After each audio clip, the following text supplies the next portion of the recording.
Derek Eagleton, the senior director of media and programming for the Dallas Cowboys, tweeted this.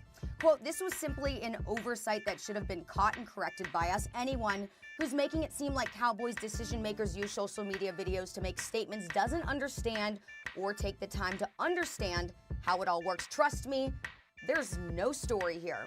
The Dallas Cowboys, whether I like it or not, whether we all like it or not, because Ryan, I grew up a Steelers fan before I was a Giants fan, because when I was a kid, the Giants stunk.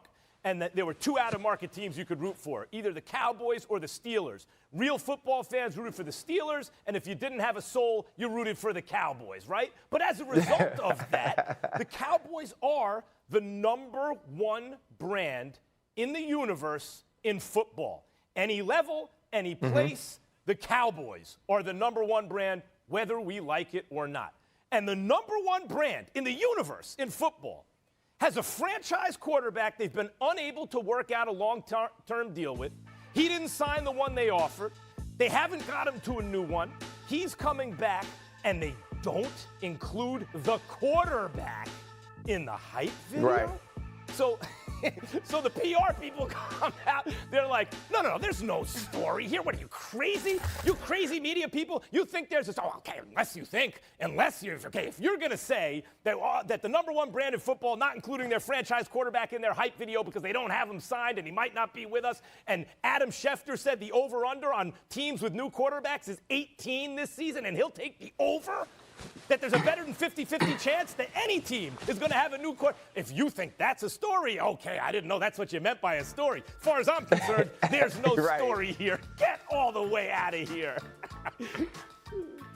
Well, here's the thing, though, Max. They know it's a story. That's why you got to release a statement like that. Think about it. If it was a simple 32-second video, if it was just, we're trying to hype the fans up, you don't come out then and say, it was just an oversight, or there's nothing to see here, or we're not worrying about it. Because here's what I do know, Max, that when you have a relationship with somebody, if you care about them, what you do work to do is show them that you care. Right? It's not necessarily that we have to include him, because if we don't include him, or if we exclude him, we now have these stories. No, you want to include him so you know you thought about him. Right? You want to include him so he understands how important he is to the organization. And at the least, you're intentional about knowing he's not in it. You know what I'm saying? Like, if we all sitting around in the office and I'm about to go out and get some coffee, if I'm ordering some coffee and we're going to work together today, you might not necessarily want coffee. And I ask, hey, Max, hey, Charlie, y'all want some coffee? Y'all be like, nah, RC, I'm good. But it's another thing if we all sitting in this room and then I have somebody come in and deliver me a blonde Americano, and y'all like, well, dang, RC ain't even asked me if I want none. See, it's the point that now Dak Prescott has to sit on the outside and say, dang, they didn't even think about me. This was an oversight, that Troy Aikman is in it, that Emmitt Smith is in it, that these special teams players are in it, but they didn't even think about me here. And I am convinced, because Tad Prescott tweeted something out, right? He tweeted the little emoji with the face like that. I'm convinced that Tad Prescott is Dak Prescott's burner account, like KD actually had a burner account.